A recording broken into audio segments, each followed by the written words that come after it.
नमस्ते एवरीवन, कैसे हैं आप सब लोग। मैं dietitian and nutritionist Ruby Singh, साथ ही साथ मैं आयुष मंत्रालय भारत सरकार की तरफ से as a yoga teacher certified हूँ। आज मैं फिर से एक बहुत ही महत्वपूर्ण टॉपिक को लेकर आपके लिए आई हूँ। आज का टॉपिक है कोलेस्ट्रॉल।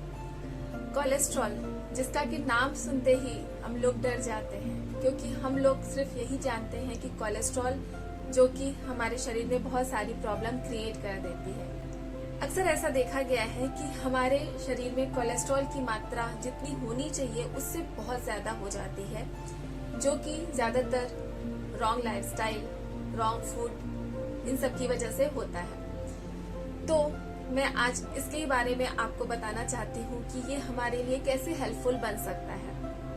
कोलेस्ट्रॉल एक फैट लाइक वैक्सी सब्सटेंस है, जो कि हमारे शरीर में जब हमारे ब्लड में इसकी मात्रा बहुत ज्यादा बढ़ जाती है तो हम उसे हाई कोलेस्ट्रॉल कहते हैं। एक्चुअली ये कोलेस्ट्रॉल हमारे लिए बहुत ही ज्यादा इम्पोर्टेंट भी होती है। ये सेल मेम्ब्रेन्स, बहुत तरीके के हार्मोन्स, इन सबको बनाने में काम आता है। साथ ही साथ ये विटामिन डी के बनाने में भी हेल्पफुल होता है। ये हमारी बॉडी में दो तरीके से आ सकते हैं, जैसे कि हम लोग जो फूड खाते हैं उसके थ्रू इनका निर्माण होता है। दूसरा जो मेन सोर्स है वो है लीवर। लीवर के थ्रू कोलेस्ट्रॉल हमारे शरीर में बनती है। कोलेस्ट्रॉल को अगर हम देखते हैं तो सबसे पहले जो हम बात करते हैं एसडीएल है हाई डेंसिटी लाइपोप्रोटीन कोलेस्ट्रॉल, जो कि इसको गुड कोलेस्ट्रॉल भी बोलते हैं। ये हमारे लिए काफी अच्छा होता है, हमारे हार्ट के लिए काफी अच्छा होता है। एंड सेकंड जो है वो है LDL means low density lipoprotein. ये इसे हम बैड कोलेस्ट्रॉल भी बोलते हैं, क्योंकि ये हमारे शरीर में जो आर्टरीज हैं उसमें ब्लॉकेज पैदा करता है। एसडीएल की मात्रा 40 to 50 mg/dl होना चाहिए, जो कि अच्छा रहता है। बहुत लोग कोशिश करते हैं इसकी रेंज को 60 तक पहुंचाने की। एंड एलडीएल की जो वैल्यू है वो लेस देन 100 होना चाहिए। नेक्स्ट जो ट्राइग्लिसराइड है, ट्राइग्लिसराइड भी हमारे बॉडी में इसकी जो वैल्यू है वो 150 से कम होना चाहिए। ये सारी वैल्यूज हमें बहुत ही आसानी से पता चल सकता है। जब हम ब्लड टेस्ट कराते हैं तो हम लिपिड प्रोफाइल टेस्ट करा सकते हैं। लिपिड प्रोफाइल में ये सारे वैल्यूज हमें आसानी से देखने को मिल जाएंगे और उस तरीके से हमें पता चल सकता है कि हमारे अंदर कोलेस्ट्रॉल की मात्रा कितनी है। तो इस तरीके से अगर हमको पता रहेगा तो हम उस हिसाब से अपने डाइट, एक्सरसाइज और बाकी चीजों को अच्छे तरीके से फॉलो कर सकते हैं। एक्चुअली जो अगर इसके हम सिम्टम्स की बात करते हैं तो इसमें कोई बेसिक सिम्टम्स आपको देखने को जल्दी नहीं मिलता है।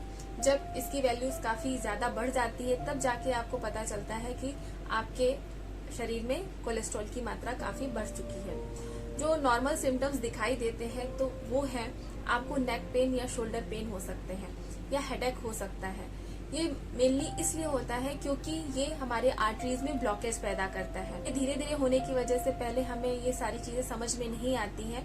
हम लोग इसको जस्ट एज अ नॉर्मल ही लेते हैं, बट अगर हम लोग इस पे ध्यान नहीं दिए तो ये आगे चल करके ये बहुत ही बड़ी समस्या क्रिएट कर सकता है। जैसे कि ये हमारे आर्टरीज को ब्लॉक करता है। हमारे हार्ट को जो आर्टरीज ब्लड पहुंचाती है उसको ये ब्लॉक करने का काम करता है।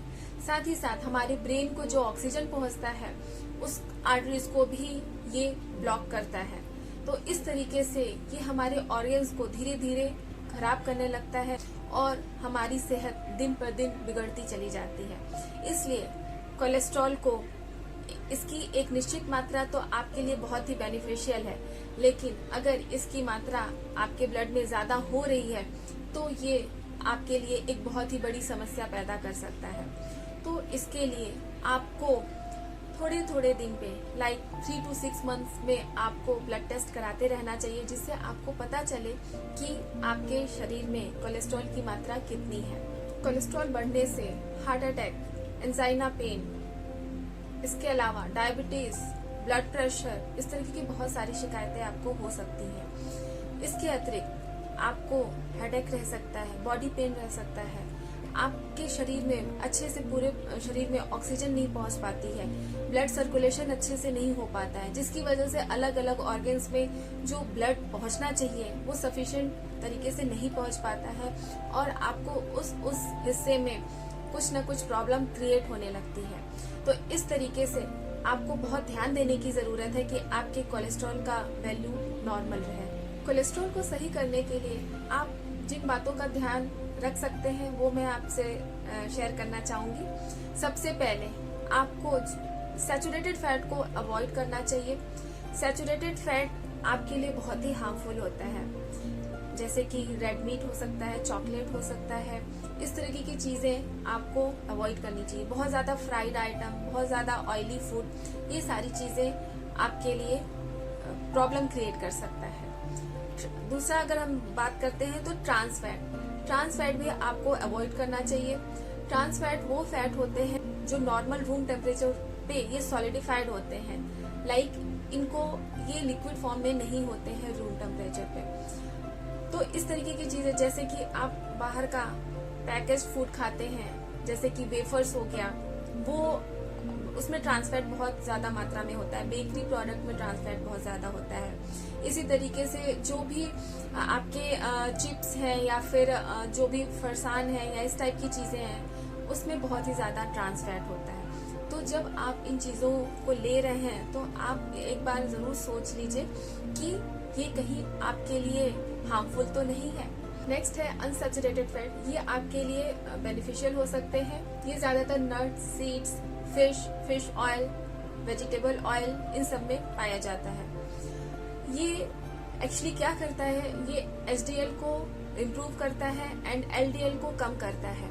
साथ ही साथ ये लीवर को भी हेल्प करता है। जो भी बैड कोलेस्ट्रॉल है ये लीवर में ला करके उसको ब्रेक डाउन करता है और उसको शरीर से बाहर निकालने का काम करता है। तो इस तरीके से ट्रांस फैट जो है ये हमारे लिए बेनिफिशियल नहीं है। ट्रांस फैट क्योंकि एचडीएल की वैल्यू को कम करता है और एलडीएल की वैल्यू को बढ़ाता है, जबकि अनसैचुरेटेड फैट हमारे एचडीएल वैल्यू को बढ़ाता है और एलडीएल वैल्यू को कम करता है। इस तरीके से ये हमारे लिए काफी अच्छा होता है। तो इस तरीके से आप कंफ्यूज मत होइएगा। LDL means bad cholesterol, HDL means good cholesterol. आपको गुड कोलेस्ट्रॉल मीन्स एचडीएल को इम्प्रूव करना है, एलडीएल मीन्स बैड कोलेस्ट्रॉल को आपको कम करना है। और मैं शॉर्ट में बता देती हूँ कि एलडीएल को कम करने के लिए आपको saturated fat, trans fat avoid करना है और एचडीएल को इम्प्रूव करने के लिए आपको अनसैचुरेटेड फैट अपने डाइट में शामिल करना है। अब मैं आपको बताती हूँ कि आपकी डाइट में क्या चीजें होनी चाहिए जिससे आप अपने गुड कोलेस्ट्रॉल को बढ़ा सके और बैड कोलेस्ट्रॉल को कम कर सके। तो सबसे पहले है ओमेगा 3 फैटी एसिड्स आपको अपने डाइट में इंक्लूड करना है। ओमेगा 3 फैटी एसिड्स के लिए आप फ्लैक्स सीड्स ले सकते हैं, फिश ले सकते हैं, फिश ऑयल ले सकते हैं। इस तरीके की ये सारी चीजें अगर आप इंक्लूड करेंगे तो आप अपने एचडीएल को इम्प्रूव कर पाएंगे। साथ ही साथ आप सरसों का तेल आप यूज कीजिए, जिसको कि मस्टर्ड ऑयल बोलते हैं। कनोला ऑयल आप यूज कर सकते हैं। इसके अलावा आप तिल का तेल और कोकोनट ऑयल को भी यूज कर सकते हैं। आपको अपने डाइट में नट्स एंड सीड्स की मात्रा को भी बढ़ानी चाहिए, जैसे कि आप आलमंड, वॉलनट, ये सारी चीजें ले सकते हैं। आप सफेद तिल, इनको भी अपने डाइट में शामिल कर सकते हैं। हमें अपने डाइट में फाइबर को भी इंक्लूड करना चाहिए। ये हमारे लिए बहुत ही हेल्पफुल रहते हैं। अगर हम अपने डाइट में फाइबर को बढ़ाते हैं तो हमारे गट में जो गुड बैक्टीरिया हैं उनके लिए काफी अच्छे होते हैं और ये हमारे एलडीएल की वैल्यू को कम करते हैं। तो इस तरीके से ये हमारे हेल्थ के लिए अच्छे होते हैं। फाइबर रिच फूड में आप सैलेड है, वेजिटेबल है, ग्रीन वेजिटेबल्स, फ्रूट्स, ये सारी चीजें शामिल कीजिए, ये आपके लिए अच्छा रहेगा। आप अपने डाइट में पीस, राजमा, ओट्स, ये सारी चीजें शामिल कीजिए। ब्रोकन व्हीट, वो भी आप अपने डाइट में शामिल कर सकते हैं, जो कि काफी आपके लिए हेल्पफुल रहेगा। कोलेस्ट्रॉल अगर आपका बढ़ा हुआ है तो उसको कम करने के लिए आप अपने डाइट में शामिल कीजिए सूखी धनिया, मेथी, अलसी, ये सारी चीजें आप शामिल कर सकते हैं। जैसे कि मेथी दाना को आप रात में भिगो दीजिए 1 स्पून, और सुबह में आप भिगे हुए मेथी दाने को ले सकते हैं। 1 टीस्पून आपको लेना है, वो आपके लिए सफिशिएंट रहेगा। इसी तरीके से फ्लैक्सीड को आप थोड़ा सा रोस्ट करके आप उसको पीस करके एक बोतल में भर के रख लीजिए 1 वीक के लिए, और रोज एम्प्टी स्टमक 1 टीस्पून आप ले सकते हैं। इसी तरीके से सूखी धनिया को भी या तो आप पाउडर फॉर्म में बना के रख लीजिए और लीजिए, खाने के बाद आप ले सकते हैं, या फिर आप इसको भी रात में भिगो करके सुबह ले सकते हैं। तो इस तरीके से आप इन चीजों को शामिल कीजिए। इसके अलावा दालचीनी का पाउडर आप 1/4 टीस्पून दालचीनी पाउडर आप यूज कर सकते हैं, ये आपके लिए काफी अच्छा रहेगा। आप मोटे अनाज का सेवन कीजिए, जैसे चना, ज्वार, बाजरा, रागी, इस तरीके की चीजों का अगर आप सेवन करते हैं तो कोलेस्ट्रॉल काफी हद तक आपका कम होगा, आपकी नॉर्मल रेंज में ये आ जाएगा। और अगर आप इसको अपने लाइफस्टाइल में शामिल करते हैं तो इस तरीके की समस्या का आपको सामना करना ही नहीं पड़ेगा। दलिया और ग्रीन मूंग भी आप अपने डाइट में शामिल कर सकते हैं। गुनगुना पानी भी आप ले सकते हैं, ये भी काफी हेल्पफुल रहता है। साथ ही लौकी का जूस, ये भी आपके कोलेस्ट्रॉल को कम करने के लिए काफी हेल्पफुल रहता है, बट ध्यान रखिए कि लौकी का जूस कड़वा नहीं होना चाहिए। अर्जुन की छाल का भी सेवन आप कर सकते हैं। आप पहले अपने फैमिली डॉक्टर से पूछ लीजिए, फिर इसको भी आप अपने डाइट में शामिल कर सकते हैं। ऐसा पाया गया है कि त्रिफला पाउडर भी कोलेस्ट्रॉल को कम करने में काफी हेल्पफुल रहता है। तो 1 टीस्पून त्रिफला पाउडर आप ल्यूकवार्म वाटर के साथ रात को सोने से पहले ले सकते हैं। ऐसा देखा गया है कि जिसको कोलेस्ट्रॉल की समस्या होती है उसका वेट भी बहुत तेजी से बढ़ने लगता है। तो सबसे पहले आप अपने वेट पर ध्यान दीजिए, अपने वेट को मैनेज कीजिए। अगर आप अपने वेट को कम करेंगे तो ऑटोमेटिकली ही आपका कोलेस्ट्रॉल भी कम होने लगेगा। तो इस तरीके से आप एक्सरसाइज कीजिए, आप वॉक करिए, 30 to 45 मिनट्स का वॉक कर सकते हैं, आप कुछ योगा कर सकते हैं। इसके अलावा आप प्राणायाम कीजिए। प्राणायाम में अनुलोम विलोम प्राणायाम काफी हेल्पफुल होता है, आप वो कर सकते हैं। अनुलोम विलोम प्राणायाम अगर आपको नहीं पता है तो इसके ऊपर मैंने एक वीडियो बनाया हुआ है, आप उसको जा करके देख सकते हैं, तो आप वो भी कर सकते हैं। मंथ में 3 to 5 डेज के लिए आप इसबगोल भी ले सकते हैं, ये भी काफी हेल्पफुल रहता है, ये आपके मोशन को भी अच्छा करता है। तो मैंने जो भी सारी चीजें आपको बताई हैं इसको आप फॉलो कीजिए। ये सारी ही चीजें बहुत ही इम्पोर्टेंट, बहुत ही महत्वपूर्ण हैं, और अगर आप इन सब चीजों को फॉलो करते हैं तो आप ये कोलेस्ट्रॉल जैसी समस्या से काफी हद तक बच जाएंगे। तो मैं फिर आपसे नेक्स्ट वीडियो में किसी न्यू टॉपिक के साथ मिलूंगी। तब तक के लिए आप लोग अपना ध्यान रखिए, खुश रहिए। नमस्ते, बाय, टेक केयर।